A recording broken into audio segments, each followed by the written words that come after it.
Hi, and welcome to Timeless Wheels, the Solent Collection, a documentary celebrating classic and iconic cars and motorcycles. Through in-depth interviews, we explore not just the stories behind these incredible machines, but also the personal journeys of their owners. It's about passion, history, and the connections we share. We hope you enjoy it as much as we do. Let's learn something and have fun.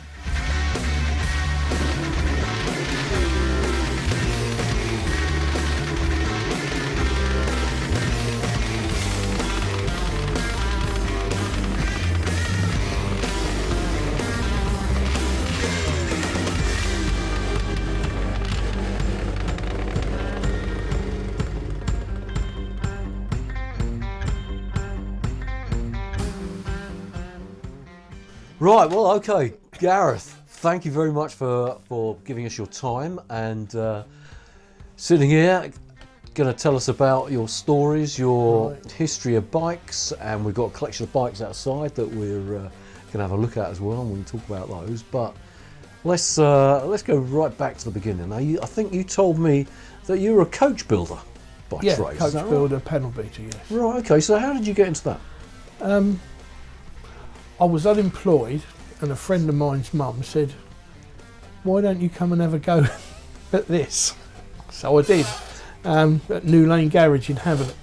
Right. And I ended up training there and building replica Aston Martin race cars, DBR1s, DBR2s. Oh, right. Because my boss, Marsh, he had the bucks for the bodywork, and he also had the moulds for the engine blocks, so he could cast an Aston Martin. He was block. making the engines. Yeah. Good God. Which is what, and towards my end, before I did this, I was working at Jim Stokes Workshops in Waterlooville, and that was very specialised. Alfa Romeo, Lancia, pre-war cars. And he can manufacture a car. It doesn't recreate, he calls it, a car.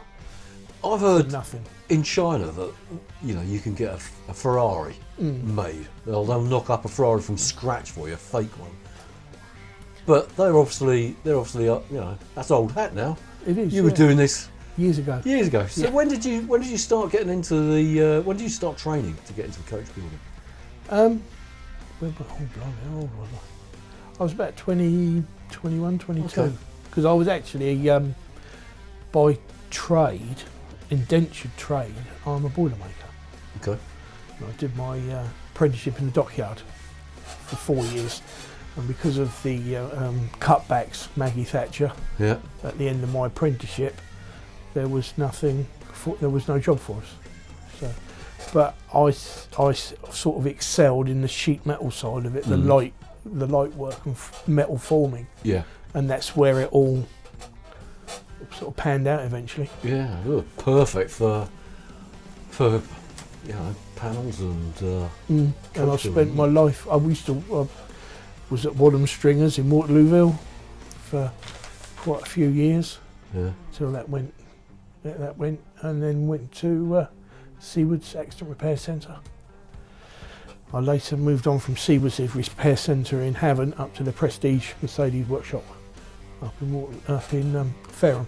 Right. And then I went into like the old coach building. Yeah. Until the lockdown. Right. And then I decided my boss, I was working in Chichester, restoring Rolls Royces and Bentleys. And my boss was just unbearable when I went back after the lockdown, and I built this workshop, and I thought, you know what, you need me more than I need you. And I went, and he still hasn't replaced me. Can't find anyone. Or the guy I was working with at the time, he's left as well.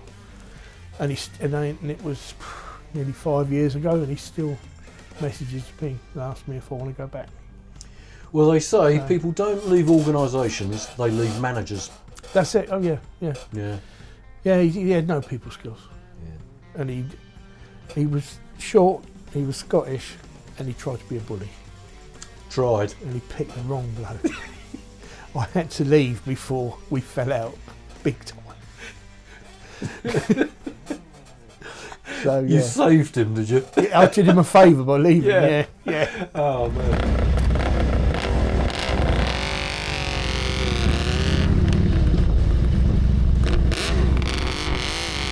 So now you fix other people's bikes. Yes. Yeah. Yes. Yeah. That is the mainstay of my work. Yeah. How did you get into that?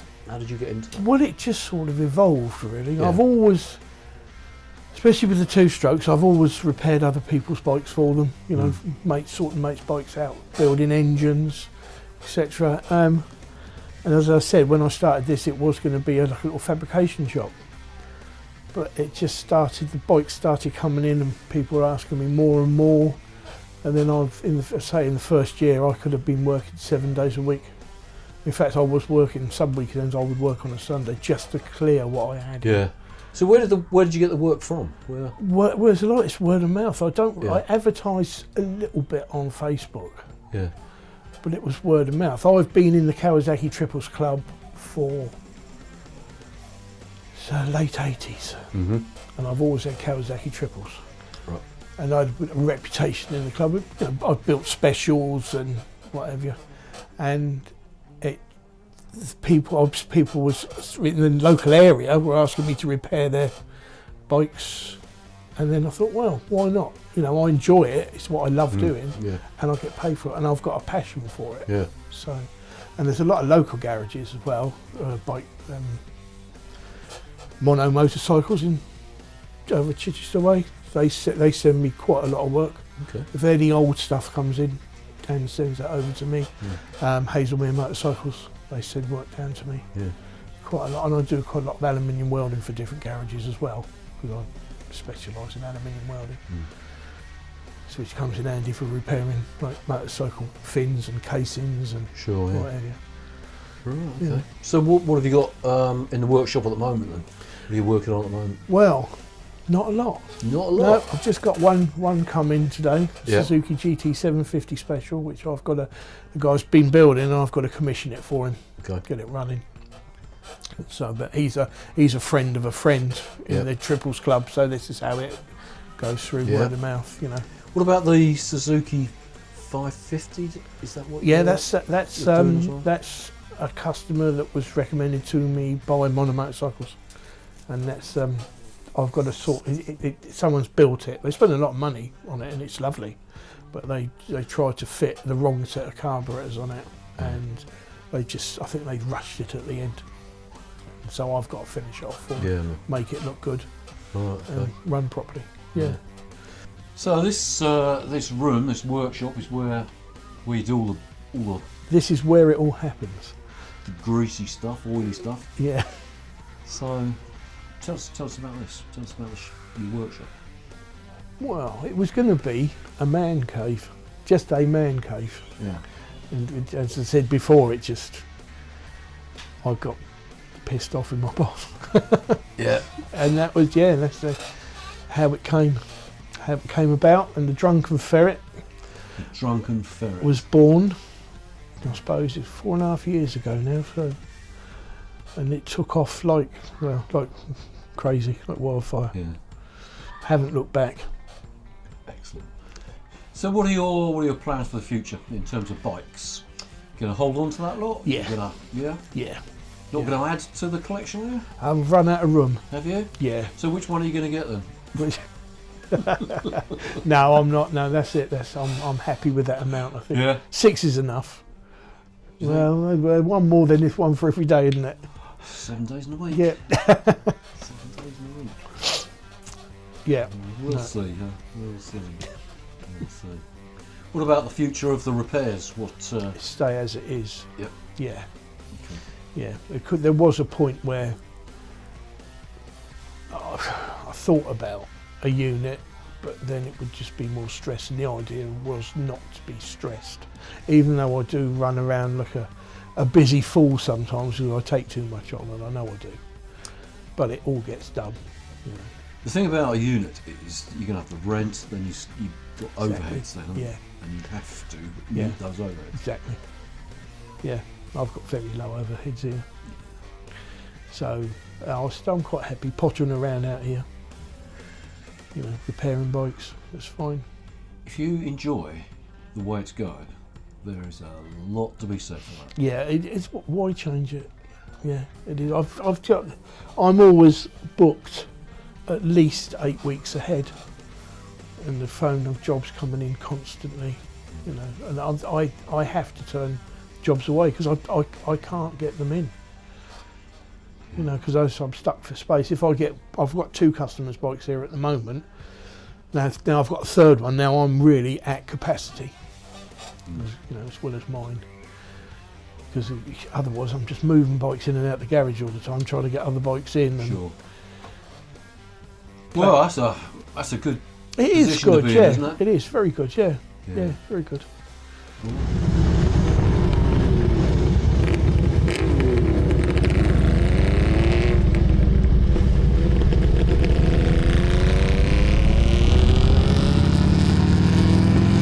Right, so that's sort of that's what you're doing now. But what about right back in the day? What got you into motorbikes? My dad, he had a motorbike and sidecar. In those days, everyone did, didn't they? Yeah, You know? yeah. What did he have? Do you know? He had a BSA Gold Flash, A10 with a double adult Canterbury sidecar, and we used to go camping to the New Forest. We used to put everything, my mum and my sister, me on the back of the bike, all the camping gear in the sidecar. How did it all go in? I don't know. He got it in there. Where there's a will, there's a way. There is, yeah. Oh, amazing. So yeah, that's what it was.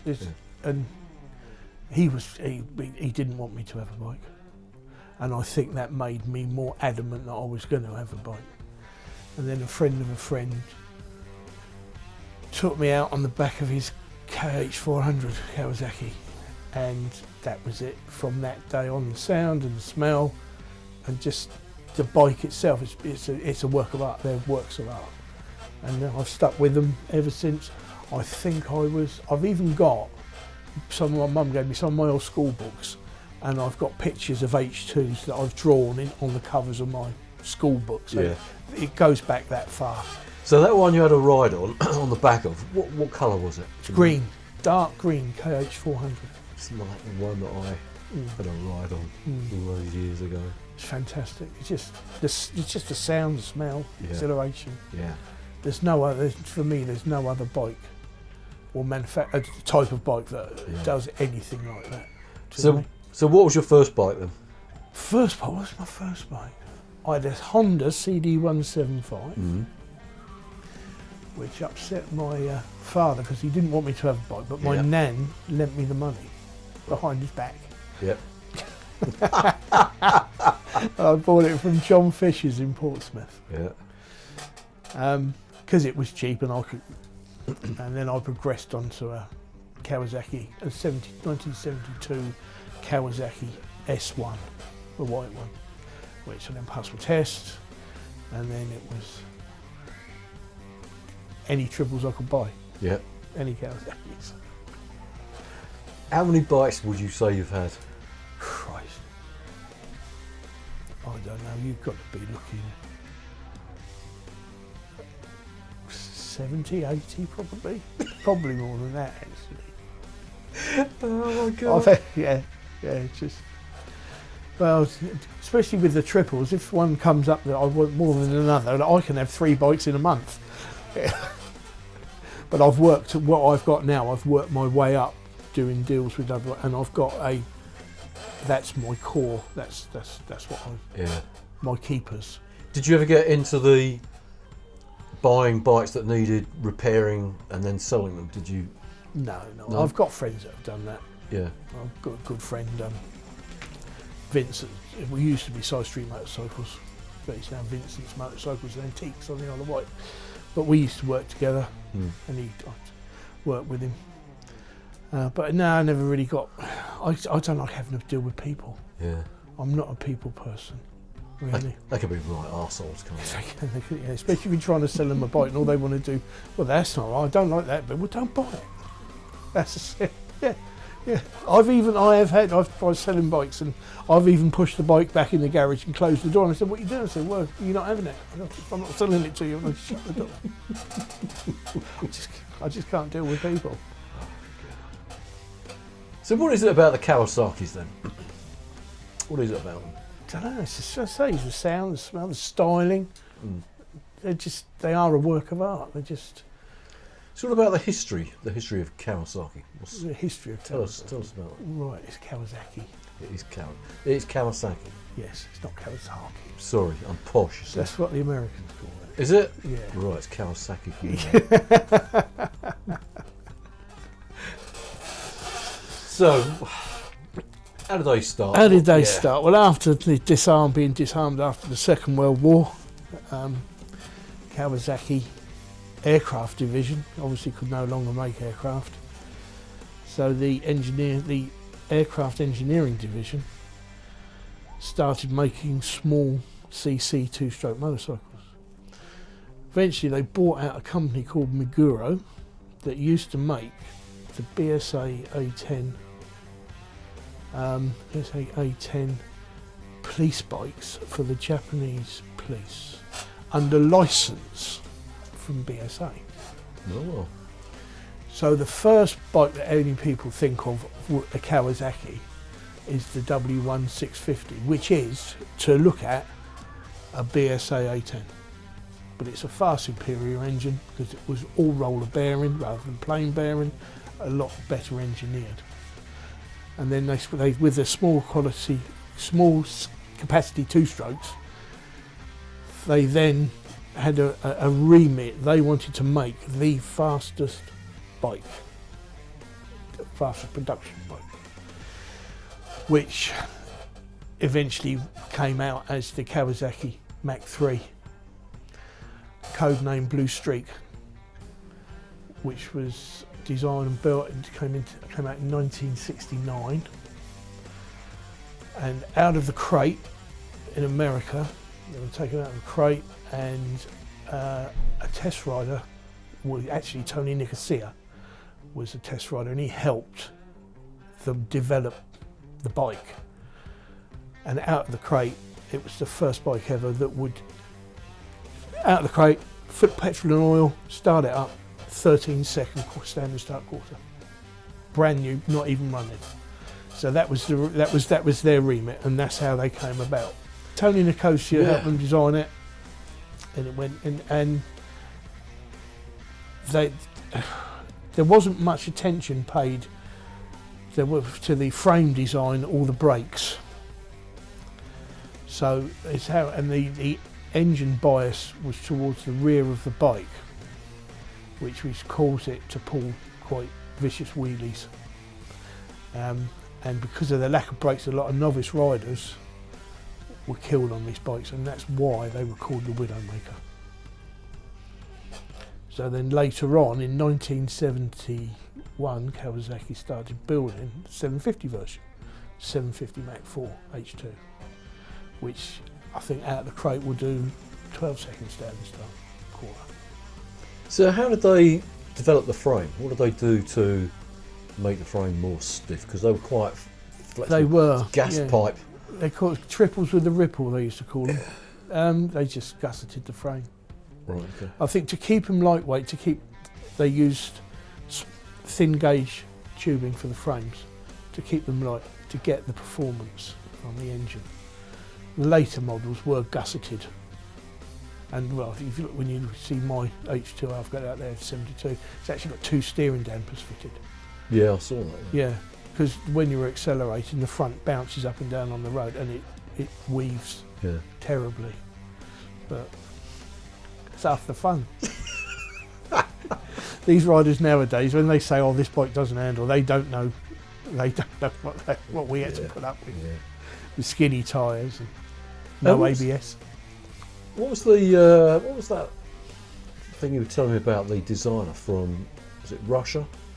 What, for the Suzukis? Oh, was that Suzuki? Sorry, I thought that was Kawasaki. That was Suzuki. Right, yeah. okay. The Suzuki works rider and designer. Right, okay. For MZ. So have you been into Suzukis? I know you've got some at the moment. Yeah, I like Suzukis. Were you into them back then in the day? I was. They were. Yeah, but they didn't have the kudos of the Kawasaki. I remember the 250. What was it? The GT 250. Yeah. I remember that was quite. The X7 was. Yeah. The last one, which had fitted with case reeds. Yeah. Okay. That was meant to be a 100-mile-an-hour motorbike. Yeah, those. I thought they were hooligan motorbikes, weren't they? But there's nothing of them. They're They're just like a modern 125 when you. Right. I've done a few here, repaired a few. Oh, okay. And they're quite hectic to ride, peaky.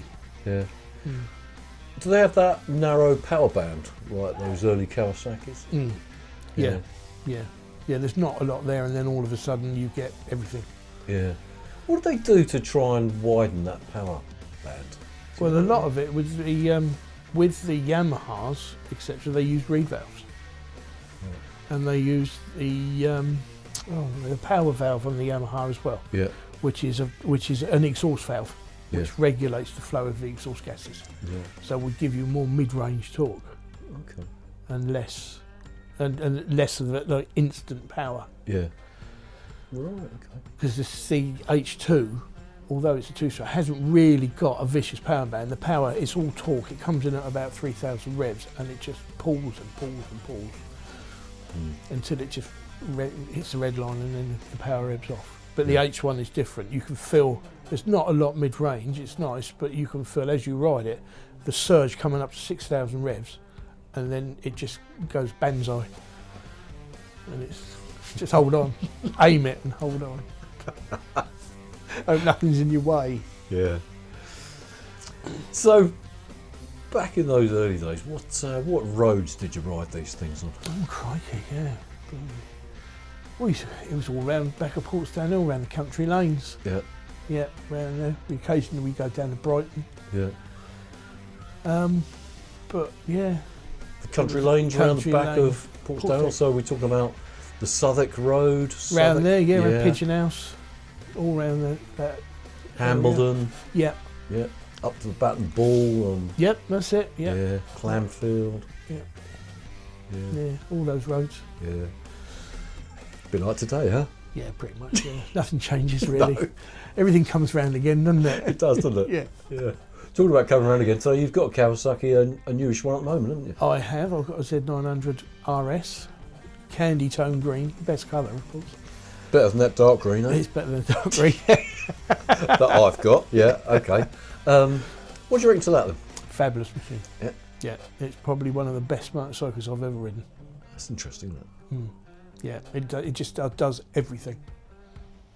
I'm in love with my two-strokes, but that just I've had it 3 years and I can't fault it on anything at all.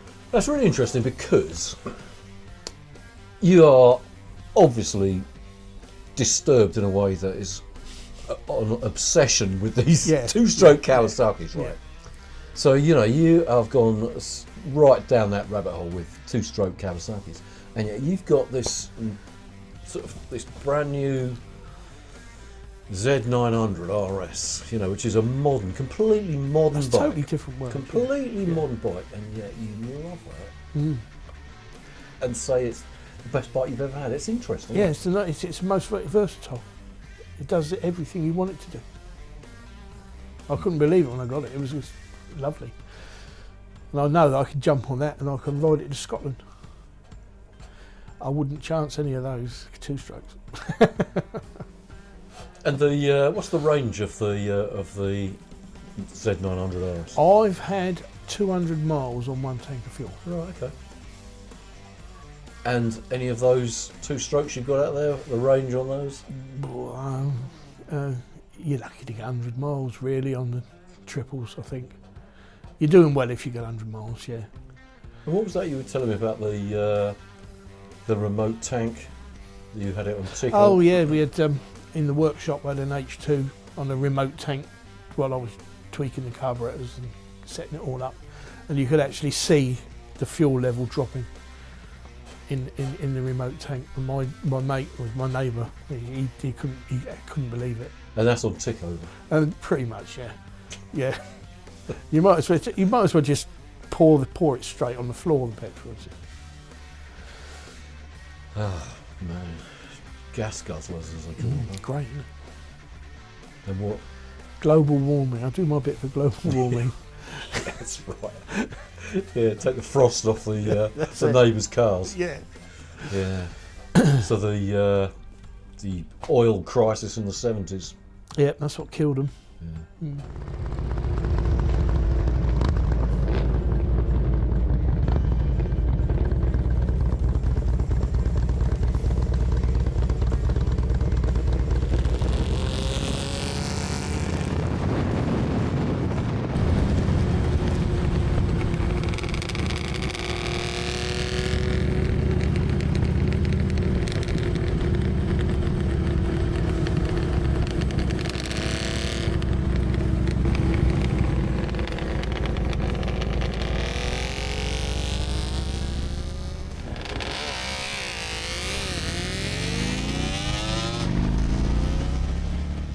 So, what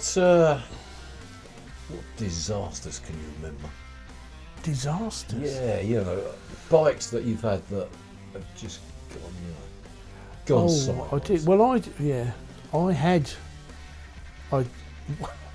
it was my very first H2 that I owned. I did a deal with a guy up at the Devil's Punch Bowl cafe, if you remember that, Yeah. years ago. And I had his H2, and I bought a 74 Kawasaki H01E 500 off him, and it was one that had been featured in a magazine. It was a bike that was used by the Kawasaki factory to train the apprentices on how to build the engines. So it was actually featured in a magazine. There was a pair of them. There was a red one and a green one, and I owned the green one. So that was, but on his way home, I don't know what he did, but it seized up on the middle cylinder, and he just had the bike off me.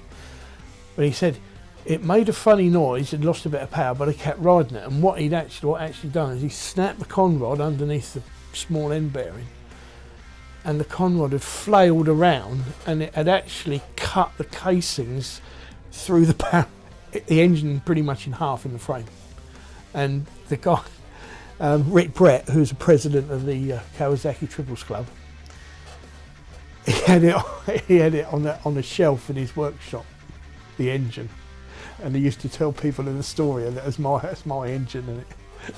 So I know, because the guy he got from the Devil's Punch Bowl onto the M25 and he blew it up.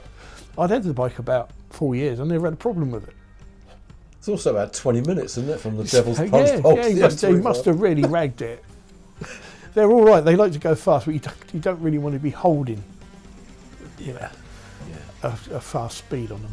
So he didn't just wreck it. He actually wrote the engine off. Destroyed it. Yeah. Absolutely destroyed it. And then he phoned me up when he got it home, and he wanted his bike back. And I said, "Well, if you give me my bike back in the same condition you had it, I'd be quite happy to." So you couldn't just put a bit of filler in it? No, that was absolutely shot. That was. Well. Well and truly. Well, how did he take this then? How did he take that? He wasn't, well, not very well. They used to call him Italian John. He lived in London. He was a bit fiery. I just kept out of his way, really. But it wasn't my fault. No, that's right. There you are.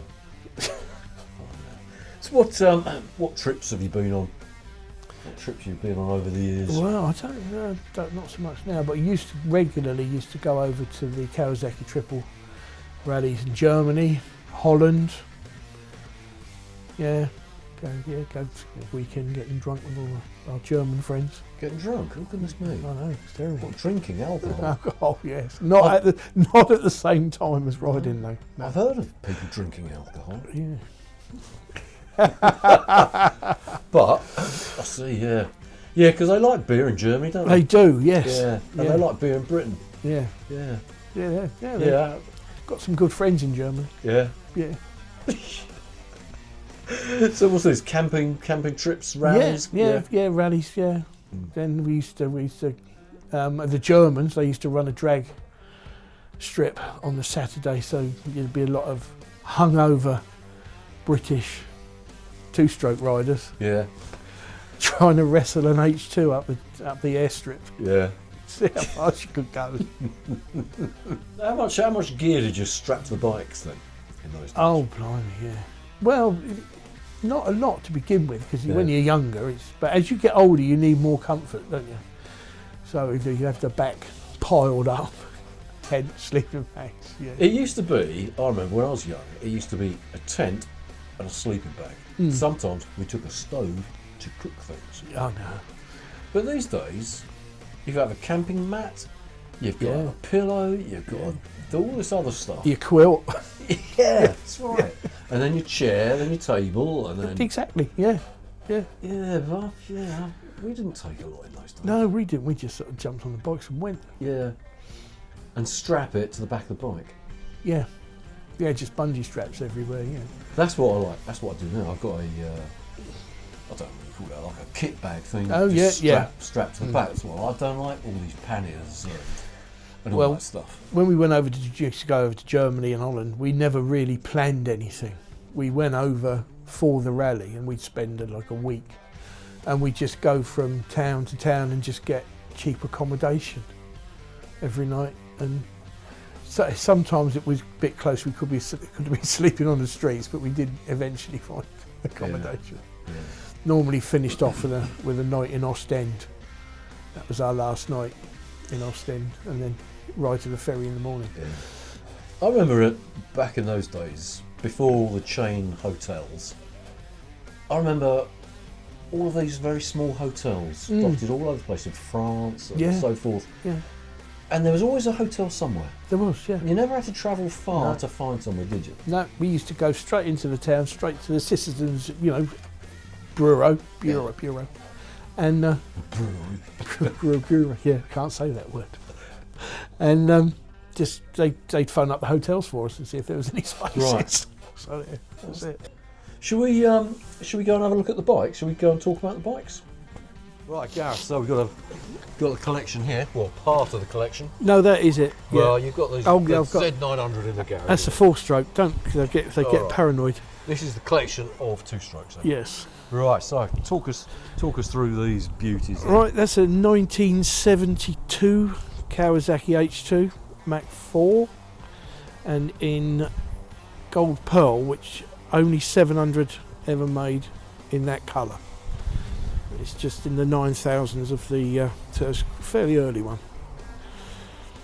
Right. And I've only had it a day. 1 day old. Yes. 1 day old. How did you come by this then? A friend of mine who I've known for many years up in Watford, a guy called Gary Clark, who does all my crank work for me, came in and I saw it and I thought, I've always wanted one of those in that colour, so I had to do it. It's in pretty good condition, isn't it? Yeah, it's had a lot of time and effort put into it. It has, isn't it? Still a bit dirty for my to my standards. But Oh, really? yeah, Did you spot a bit somewhere? yeah, it's a bit. Right, okay. Has he had these done with that? Yeah, they'd all been vapor blasted. Yeah, Vapor blasted. Yeah. So what is that again? it's a type of blasting. It's done with, or they call it aqua blast as well.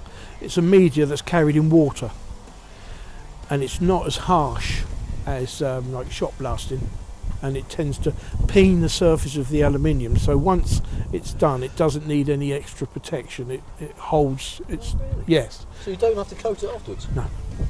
No, it peens it. It peens because the aluminium forms a hard oxide on the outside, Yeah. and it peens that oxide so that it gives it a shiny finish, and that is it. Oh, so is this a new thing? No, it's been years. Yeah, yeah, Bike. yeah. Sorry. Not a bike. Yeah. Really? Right, okay. So we always talk about sandblasting then, or Oh, are that's or are they using that term? It's just term, generic term, Right, really. okay. Yeah, Right. Okay. And it's got a damper there. yeah. It's got two dampers. dampers. Yeah, it's got the hydraulic damper there and the manual damper there. Right. Okay. A manual damper. Yeah, you screw that down when you. Was that? Is that an after? No, That was that's from the factory. from the factory. Yeah, so they were really confident with the handling on I was these. going to say, so they knew all about it. Yeah, yeah. Yeah, they And yet knew. they still sold They them. still sold them. Yeah. Yes. Yeah, yeah. Well, I suppose business is business. Isn't it? Yeah, yeah. Oh, okay. Figures. 1 day in your possession, eh? Yep. Have you taken it for a spin? Yes, it's quite lively. Is it lively? It's lively, Yeah, yes, right, yes, okay. it goes very well. Lives up to its reputation. Yeah, without doubt. Yeah. Yeah, yeah. Right, where'd you go on it then? I only just went around the block a few times. Right, okay. But So you didn't go tear arse and down to Chichester? no, I don't. When I get a new bike, I like to keep it local. Yeah. If it does break down, I'm find a push. going to find a push Yeah. it, like I did with the kettle the other day.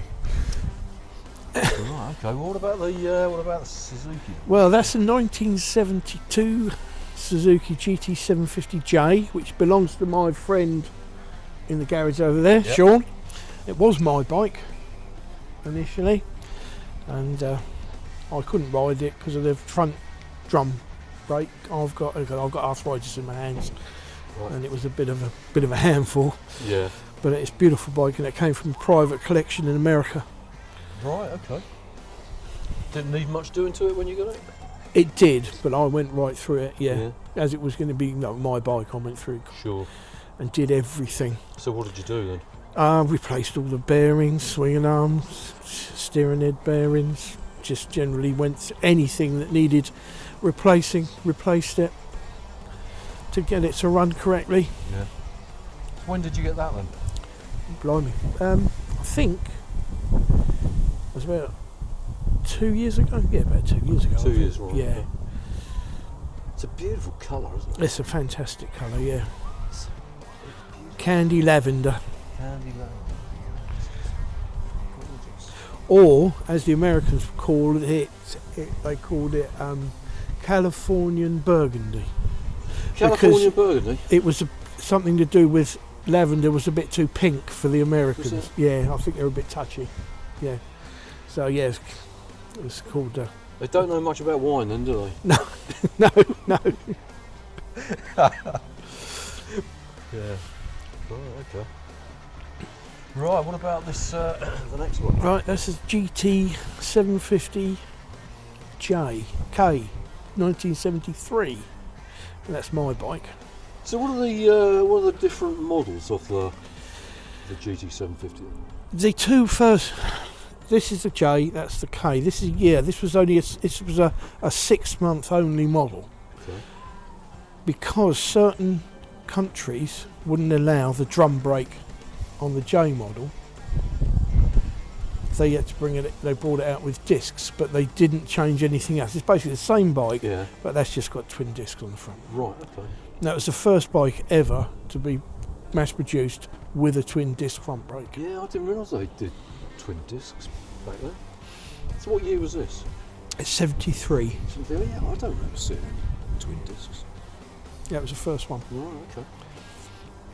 And that's in quite an unusual colour because that's a Canadian colour scheme. They didn't have that colour in the UK. Okay. So a lot of people look at it and say, oh, that's the wrong colour, but they need to do, there you go, I'll tell them to go and do their homework. A lot of people say that, don't they? Yeah. Anoraks. I wouldn't have ever guessed. But anyway, and when did you get that one?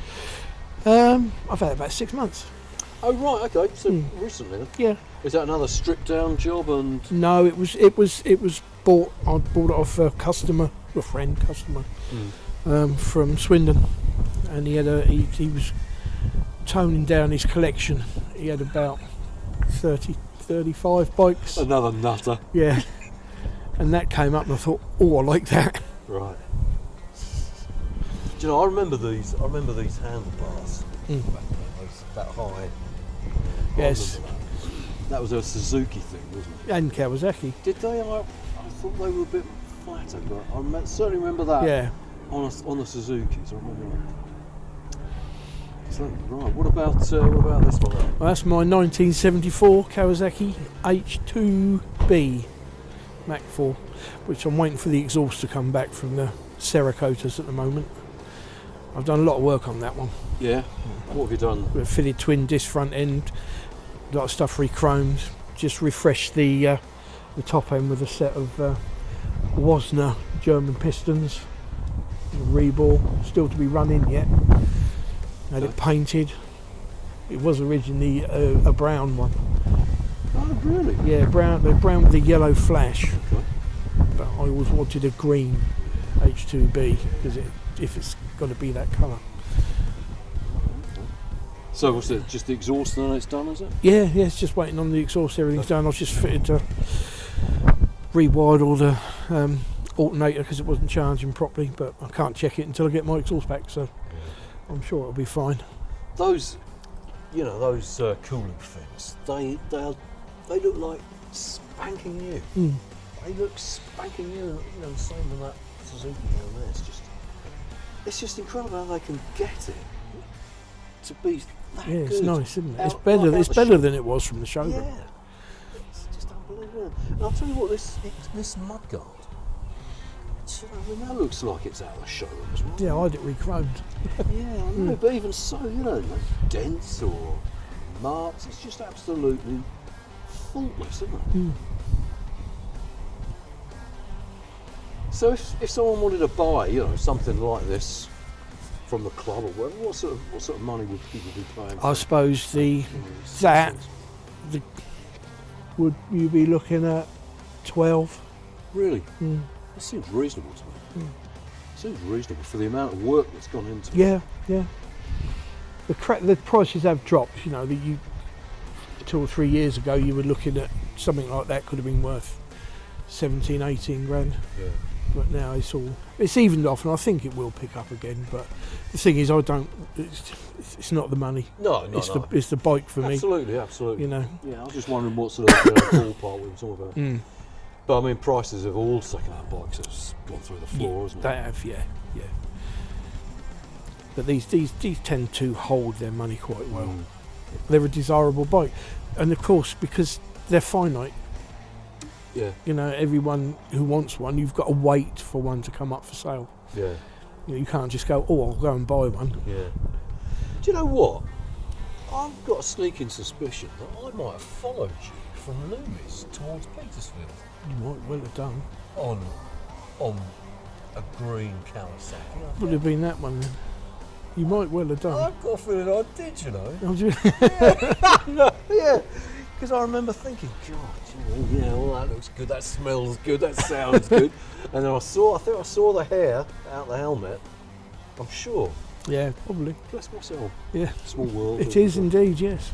Right, what about this? This next is baby, the 500. Well, I had a spell out of triples for a little while, a few years. Spell out. Yes, and this was the bike that got me back into them again. Okay. And when was that then? Oh, that was about 4 years ago. Okay. And that came from Yorkshire. It's this 1975 Kawasaki H1F. It's the last year of the H1 before it became the KH500, and that was for 1 year. Okay. But this has just had a sympathetic restoration. A sympathetic restoration? Yeah, I haven't gone mad with it, just to make it, you know, presentable. Yeah. And I've fully rebuilt the engine, new crank, gearbox components, reboards.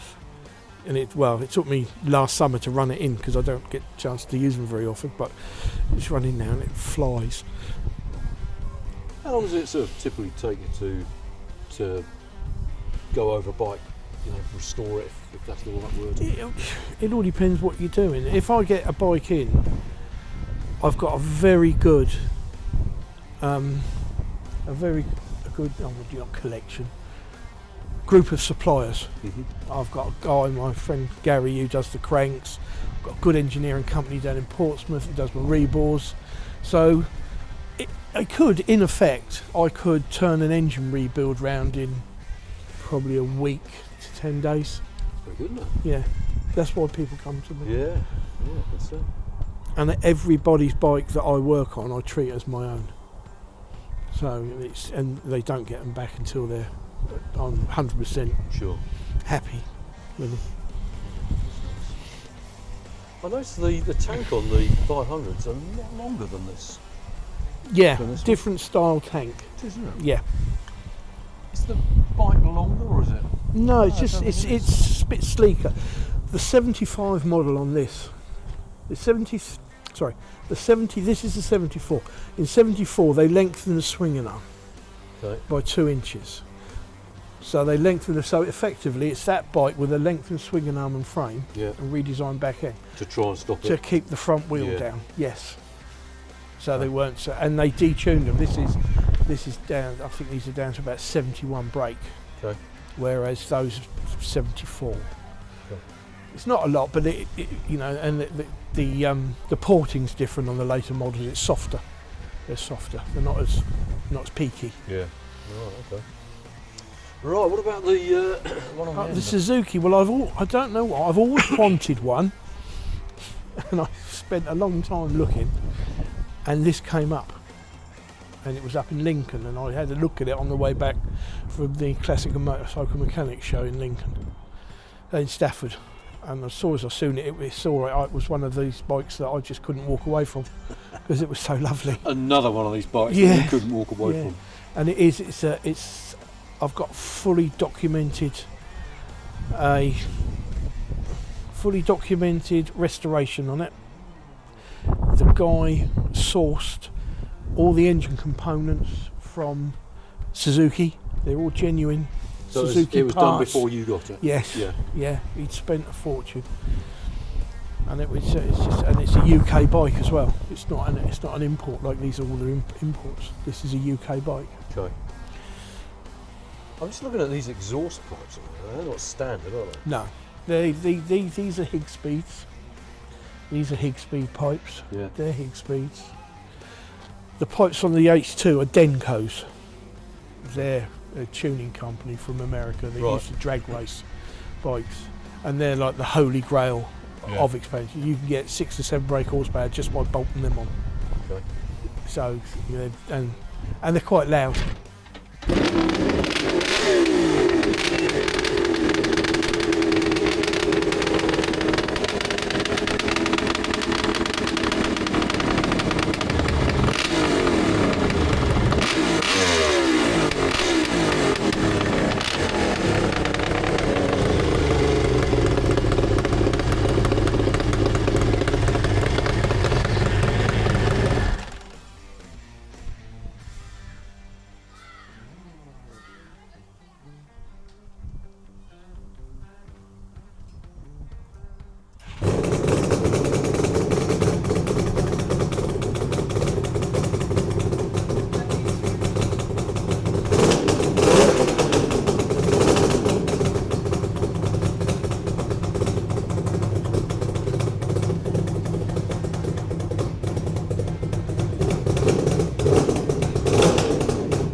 What a sound, huh?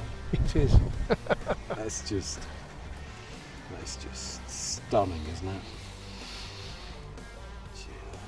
It's a lovely bike, that one. What a sight. So how long have you had this one? I suppose about 8 months. Right, okay. Yeah. As I said, I've been chopping and changing to get my core collection, and this is. I'm happy with what I got now. Yeah, I think I'd be happy with that lot. I think I'd be happy with one of them. So how many you got? 1, 2, 3, 4. Not the pink one. I've got five classics and one modern bike. Yeah. So what do you do in terms of riding? Do you know, are you disciplined? Do you sort of rotate yourself? Or I try to. Yeah. I have a favourite for a little while, and then I go on to another favourite. Yep. And sometimes anyone that's got petrol in it, really. Yeah, there is that, especially with the amount these get through. Yeah. So what do you do? Do you carry a bottle of 2-stroke oil No, around with you? they've all got oil tanks. They're all auto loops. Are they? Yep. I didn't know that. They've got oil tanks underneath the seats on all of them. Was that original? Yep. Yeah. Oh. Yeah. So you got oil injection pumps. So Oh, okay. So what sort of range does the oil give you? not bad actually. I suppose on the H1, I think it was one tank to run it in. So that was about 600 miles on a tank. Right. They don't use a lot of oil. No. They shouldn't. If a 2-stroke engine is, if it's a good tight engine, it shouldn't use. They don't use that much oil. Okay. And they don't smoke that much either. Okay. If you see a really smoky one going down the road, then there's something wrong with it. All right. You should just get the smell. Once the engine's warmed up, you Yeah. just get the smell. Yeah. Bless my soul.